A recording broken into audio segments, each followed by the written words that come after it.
लेकिन हमारे पास ना तो इतनी गाइडेंस है, ना हमारे पास इतना फाइनेंशियल रिसोर्सेज है, फंड है, कौन फंड देगा हमें, कौन कॉपरेट करेगा, हम कैसे शुरू कर सकते हैं? हमारे पास इतना धन नहीं, हमारे पास इतनी मार्गदर्शन नहीं, इतना गाइडेंस नहीं।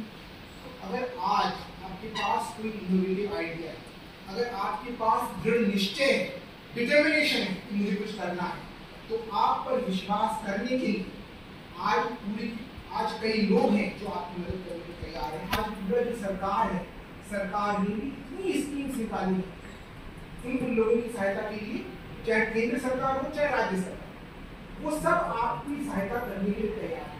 लेकिन आपको उन स्कीम्स की जानकारी नहीं, आपको ये पता नहीं कि आपकी कौन हेल्प कर सकता है, आपको कौन गाइडेंस दे सकता है।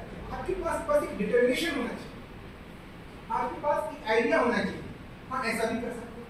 अब इतने सारे बच्चे आते हैं कॉलेज में, अब हो सकता है मान लो मुझे आइडिया है, मैं क्यों ना एक बस सर्विस शुरू करूँ जो ओनली फॉर कॉलेज स्टूडेंट्स, जो उनको क्लास के 11 बजे आ जाए, 10 बजे आ जाए, 2 बजे। कई बार होता है आपकी बस छूट रही है, आपको कहते हैं हमारी बस छूट, लेकिन अगर आपकी बस एक ऐसी हो जो ऐप के थ्रू हो ओनली फॉर कॉलेज स्टूडेंट्स और जिसे आप चलाते हैं, तो कितना आपको प्रॉफिट भी होगा और बच्चों की समस्या भी होगी। तो इनोवेशन का उद्देश्य केवल धन कमाना नहीं होता, इनोवेशन का उद्देश्य होता है किसी प्रॉब्लम को सॉल्व करना प्लस हमारा प्रॉफिट, मतलब हमने प्रॉब्लम को भी सॉल्व किया और प्लस हमारा हमें उससे प्रॉफिट भी मिला। तो अब आज का जो लेक्चर इसलिए रखा गया था कि क्या क्या स्कीमें हैं, गवर्नमेंट की स्कीम्स हैं जो आपको मदद करने को दें। तो सबसे पहले इस दिशा में भारत सरकार ने 16 जनवरी 2016 को स्टार्टअप इंडिया योजना शुरू,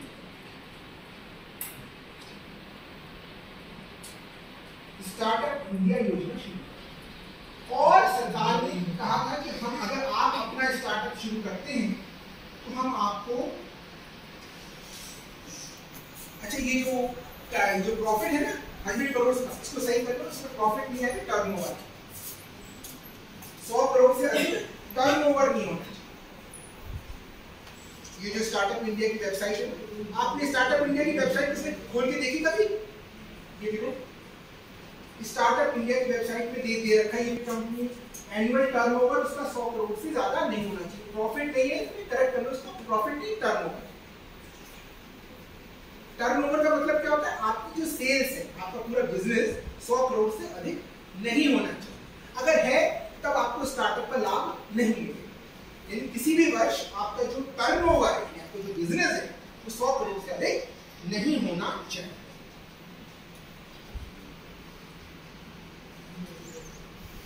अब जब गवर्नमेंट जो डिपार्टमेंट्स हैं, जैसे मान लो ये अलमारियां वगैरह हैं, ये सब हमने कॉलेज की तरफ से खरीदी, लेकिन इनमें हमें अगर हम स्टार्टअप हैं तो हमें सरकारी खरीद में प्राथमिकता प्रदान की जाती है। सरकारी खरीद में प्राथमिकता प्रदान की जाती है।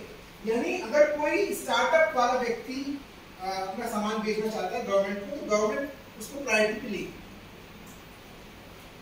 सरकारी खरीद पर स्टार्टअप्स को प्राथमिकता प्रदान की जाती है। दूसरा, तो कंप्लायंस है डिफरेंट लॉज की, विभिन्न कानूनों की पालना, उसके लिए उसे कुछ नहीं करना है, बस एक स्वप्रमाणित घोषणा पत्र देना है कि मैंने इनकी पालना सुनिश्चित करी। क्या होता है?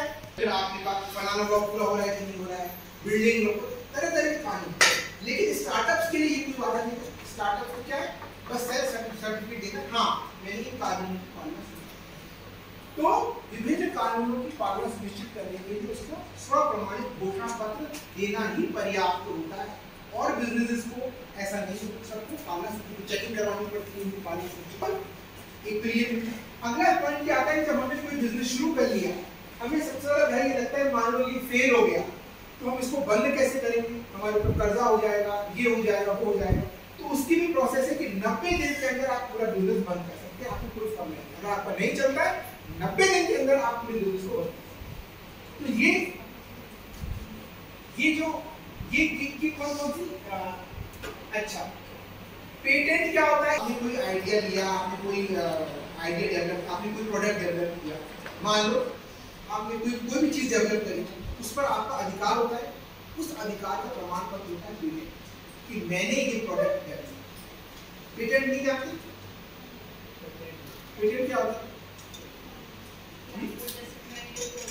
बनाया तो उसका यूज नहीं कर पाए, फायदा क्या होगा कि अगर कोई यूज करेगा तो वो आपके साथ उसका जो लाभ है ना वो शेयर करेगा, उसको प्रॉफिट को शेयर करेगा, तो फायदा ये होगा। तो पेटेंट फाइल करना पड़ता है, तो भाई उसमें बहुत समय लगता है, बहुत फीस देनी पड़ती है। लेकिन स्टार्टअप्स के लिए ये सब एग्जेम्पशन, स्टार्टअप्स के लिए अगला एग्जेम्पशन क्या छूट क्या है, पेटेंट फाइल करते समय उनको ना तो जो फीस लगेगी, ना जो फीस है और समय, इन दोनों भी छूट गई, यानी उनके लिए पेटेंट प्राप्त करना आसान सरल। तो ये जो स्कीम्स है ये अभी तक केंद्र सरकार की, भारत सरकार की स्कीम्स है, लेकिन राजस्थान सरकार ने भी स्टार्टअप्स के लिए कई स्कीम्स निकाली। स्टार्टअप आपने शुरू कर लिया तो आप उसका पंजीकरण, उसका रजिस्ट्रेशन कहाँ कराओगे? तो आई स्टार्ट पोर्टल है, उसका ये देखिए URL आई स्टार्ट पोर्टल। तो आई स्टार्ट पोर्टल पे आप अपना रजिस्ट्रेशन करा सकते हैं और आई स्टार्ट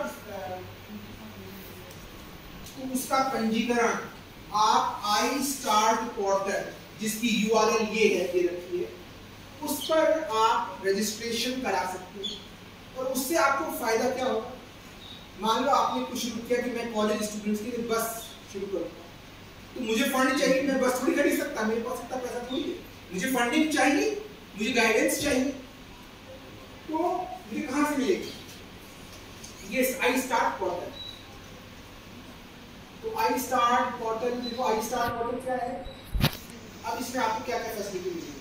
देखो आई स्टार्ट पोर्टल में सबसे पहले राजस्थान सरकार ने भामाशाह स्टार्टअप प्रमोशन फंड, यानी 500 करोड़ रुपए का एक भामाशाह स्टार्टअप, लिखो भी फायदा, भामाशाह स्टार्टअप प्रमोशन फंड में 500 करोड़, जिसमें अगर कोई महिला उद्यमी स्टार्टअप आरंभ करती है तो उनके लिए 100 करोड़ रुपए।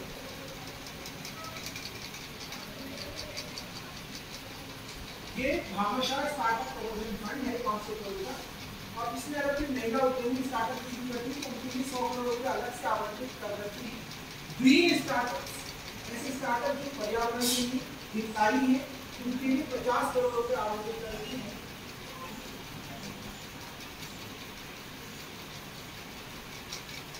और सभी स्टार्टअप्स जो यहाँ पंजीकृत हैं, अगर आपका आइडिया अच्छा है, अगर आपका स्टार्टअप अच्छा है, तो गवर्नमेंट आपको रेटिंग भी देगी, राजस्थान गवर्नमेंट आपको रेटिंग देगी कि आपका स्टार्टअप कितना अच्छा है।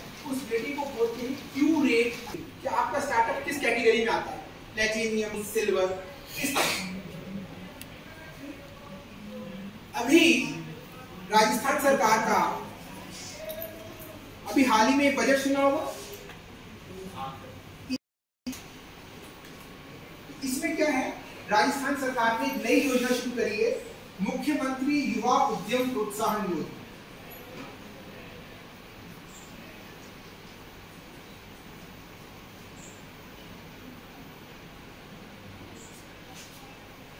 जो भी स्टार्टअप शुरू किया जाता है उसमें जो महिला और पुरुष उद्यमी हैं उनको 10 और 15, पुरुष उद्यमियों को 10% और महिला उद्यमियों को 15% मार्जिन मनी, 5 लाख रुपए तक का मार्जिन मनी दिया जाएगा।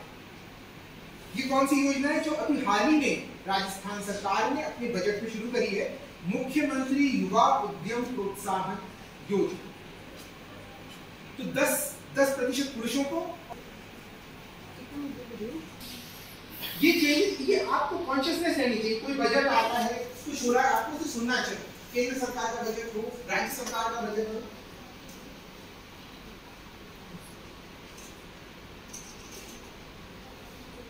करोड़ रुपए कर दिया। वेंचर कैपिटल फंड कितना कर दिया गया, 250 करोड़ रुपए। और आई स्टार्ट के तहत जो आपको फंड दिया जाता था उसको बढ़ाकर 1 करोड़ रुपए कर दिया।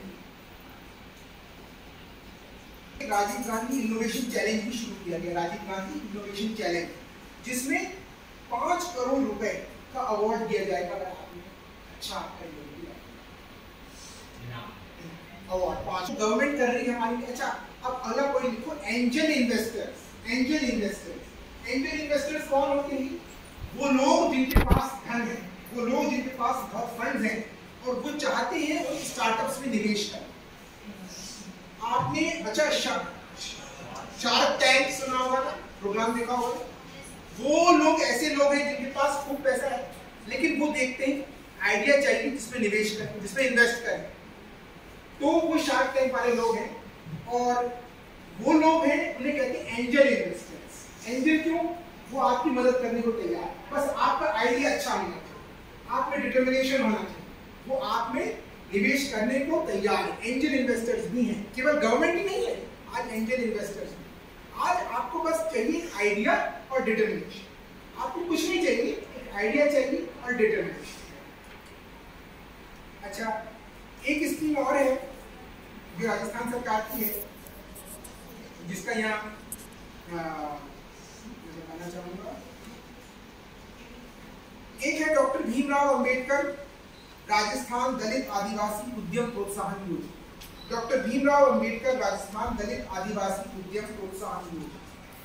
इसमें भी क्या है कि आपको ब्याज में छूट मिलती है, मतलब आपको ब्याज लगभग लगेगा ही नहीं। अगर आप उधार लोगे ना तो उससे ब्याज लगभग लगेगा ही नहीं, ऐसा मान लो आप। अलग अलग कैटेगरीज के अनुसार इसमें आपको छूट मिलती है। राजस्थान दलित आदिवासी उद्यम। अच्छा, जब आप स्टार्टअप शुरू करते हैं तो ये भी मालूम होना चाहिए। अभी हमने एक वेबिनार कराया, उसमें माइक्रो, स्मॉल एंड मीडियम। अच्छा, ये मालूम है कि लघु, सूक्ष्म, लघु और मध्यम उद्योग कौन से होते हैं? सूक्ष्म, लघु और मध्यम उद्योग। उनका क्राइटेरिया क्या है? 1 करोड़। सूक्ष्म, लघु और मतलब आप क्या हो? सूक्ष्म उद्योग लिखो, सूक्ष्म, लघु और मध्यम उद्योग। अगर आपका टर्नओवर, आपके व्यवसाय का टर्नओवर 5 करोड़ तक का है, तब तक आप क्या कहलाओगे? सूक्ष्म उद्योग यानी माइक्रो। अगर आपका टर्नओवर 50 करोड़ तक का है, तब आप क्या कहलाओगे? स्मॉल यानी लघु उद्योग। और अगर आपका टर्नओवर 250 करोड़ तक का है, तब आप क्या कहलाओगे? मध्यम। अगर उससे ज्यादा है तब आप इस कैटेगरी में। तो 3 हो गए हमारे, एक तो लघु, मध्यम, लघु, सूक्ष्म, लघु और मध्यम। आईआईसी के स्टूडेंट के रूप में आपको इतनी जानकारी होनी चाहिए कि इनोवेशन क्या होता है, स्टार्टअप क्या होता है। और एक भी व्यक्ति, अगर मान लो, हमारी सबसे बड़ी समस्या क्या है कि हम अलग करने से घबराते हैं। हम वही चीज करना चाहते हैं जो होती है, लेकिन अगर आप में से कोई बच्चा भी, कोई भी एक आइडिया डेवलप करता है, कोई भी स्टार्टअप होता है, कितनी बड़ी बात है। आज आईआईसी को स्टार्ट करने का उद्देश्य ही, क्योंकि इस तरह की बातें केवल बड़े कॉलेजेस में, बड़े शहरों में, जयपुर वगैरह में होती थी, लेकिन आज एक सरकारी कॉलेज में आईआईसी चल रही है, जहां आपको हम बात कर रहे हैं इनोवेशन स्टार्टअप की, जहां हम नेशनल लेवल के स्पीकर्स को वेबिनार्स में इनवाइट करते हैं। आप उनको सुनते हो, आपको सर्टिफिकेट मिलता है। तो आपका लेवल हम बढ़ा रहे हैं। हमने इस गवर्नमेंट कॉलेज में भी, हम आज अकेला गवर्नमेंट कॉलेज है सामने कॉलेज, जहां आईआईसी संचालित है। तो आप स्टार्टअप का मैं पूछना चाहूँगा कि किसी या पार्टनरशिप हो या एलएलपी हो, टर्नओवर 100 करोड़ से अधिक ना हो और 10 साल से अधिक पुरानी ना हो और इनोवेशन हो, तो स्टार्टअप योजना के तहत वो स्टार्टअप कहलाएगी। वरना स्टार्टअप की जो मूल डेफिनेशन है वो है business plus innovation. Business plus innovation, new business यानी नया बिजनेस। अब ये लिख लो, new business plus innovation equals startup. यानी हमारे पास नया बिजनेस हो, इनोवेशन हो, that means we are startup. ये कुछ नॉलेज आपकी बढ़ी है ना। और आप लोग जो हमारे 3 सेशन होंगे अगले कल, नेक्स्ट 26 को, 29 को और 31 को, उसमें आप एक्टिवली पार्टिसिपेट करोगे। कहना नहीं पड़ेगा। अगर आपको खुद नॉलेज है तो आप खुद पाओगे, खुद अगर आपको जानकारी, खुद आपको कॉन्शियसनेस हो। और किसी का कोई क्वेश्चन हो तो ये पूरा का पूरा क्या कहलाता है? इकोसिस्टम। यूनिकॉर्न सुना किसी ने? यूनिकॉर्न क्या होता है? एक स्टार्टअप जिसका जो टर्नओवर है $1 बिलियन को क्रॉस कर जाता है। इंडिया में बहुत से ज्यादा यूनिकॉर्न, बाइजू हो गया, पेटीएम हो गया, ये भी इंडिया का स्टार्ट है।